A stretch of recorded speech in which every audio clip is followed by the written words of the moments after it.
O traitors, meet your death in 3 days. Prophet's aunt, Atika, saw a foreboding dream 3 days before the messenger actually arrived in Mecca.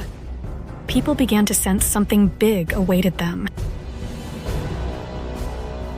The messenger sent by Abu Sufyan exaggerated his message.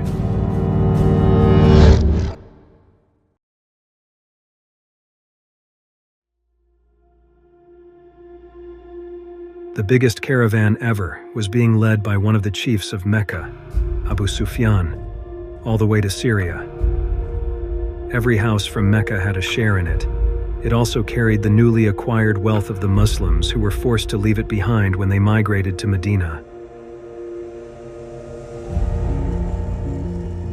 As the Muslims began to settle, and Medina became a city for Islam, Prophet Muhammad, peace be upon him, began to focus on stabilizing it politically now. 2 spies who were following the caravan of Abu Sufyan entered the mosque. The Prophet, peace be upon him, asked everyone to leave. After listening to them, he said everyone should gather whatever they can and move immediately. He had planned to raid the caravan from Mecca. As it crossed their territory, it was armed with a few guards only.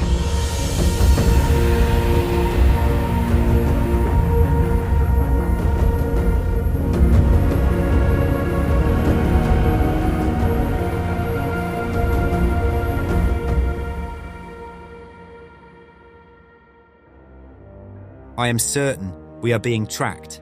We must get some help from Mecca in case there is a raid. As Abu Sufyan figured out that they were being tracked, they changed routes and sent a messenger to Mecca to ask for help.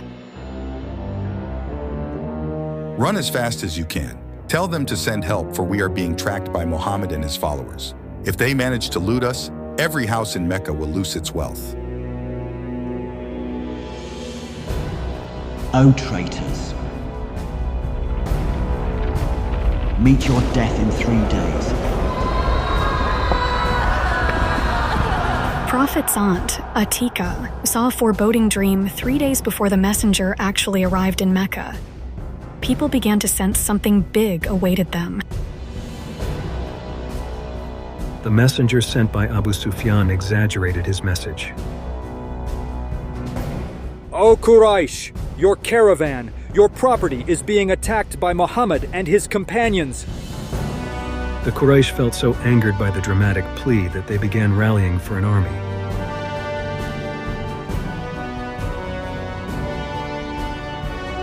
We should have killed him way before, after rejecting our gods, turning our people away from us, spreading his lies. Muhammad now has the audacity to lay eyes on our caravan. We will show him his true place. Every one of you must come forward if you have an ounce of honor left. He turned brother against brother, father against son. He brought shame to us, and now we will decide his fate once and for all. Everyone from my tribe will be at your service. Mine too. Let's decide this matter calmly. What good would this war bring us? We will be killing our own brothers, our own kin. Do not forget, he turned our kin away from us, and we have been calm about this for way too long. O Utbah, not anymore.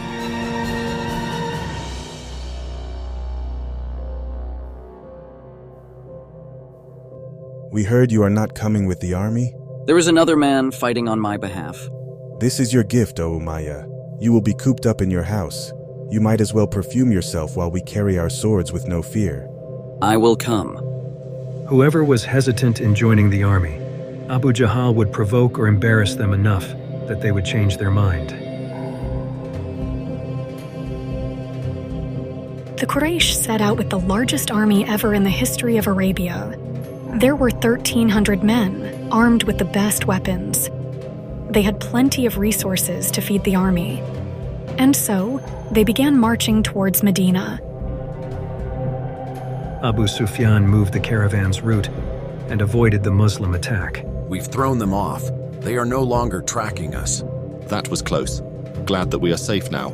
You, go and tell the Quraysh that we are safe now. All right.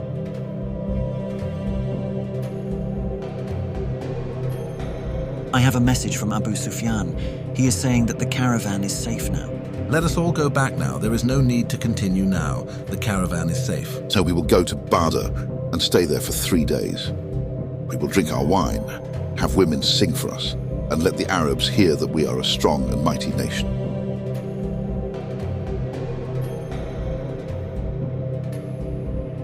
Even though this army was the strongest, they were not all united. The first cracks of disunity began to show, and one of the groups decided to leave. The army was now 1,000 men strong. By this time, rumors of a mighty army began to reach Prophet Muhammad, peace be upon him. He still wasn't sure if this was true, so he decided to ask one of the Bedouins while keeping his identity anonymous. The Bedouins were the people of the desert who kept an eye on all activity and were neutral in disputes. His information regarding the Muslims was accurate.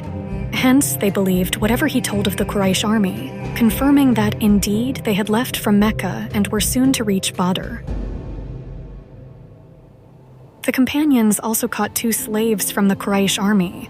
They asked him how many animals were slaughtered each day to feed the army. About 9 to 10 camels are slaughtered each day.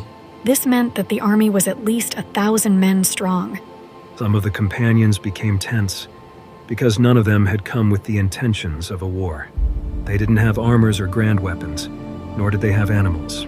Some fell discouraged when they heard how huge the Quraysh army is. Prophet Muhammad, peace be upon him, knew that it was Allah's will to have the 2 armies meet like this. He knew Allah will not disappoint them. He asked his companions if they should still go to war. Everyone supported him. He wanted a confirmation from the Ansars as well, and one of them said, "O Prophet of Allah, we gave you our promise to obey you. Were you to take us to the ocean and charge us into it, we would go right behind you." This answer brought comfort to him, and the faith in the hearts of the companions was increasing every moment. A war with the enemies of Islam, this is perfect. We will get to fight alongside the Messenger of Allah. I promise to avenge how the people of Mecca made him suffer. I promise to Allah that my shadow will overlap Abu Jahal's until one of us is killed. The Muslim army reached Badr and set up camp. Their first strategy was to camp in such a way that all the wells were on their side, so that the water to the Quraysh could be cut off.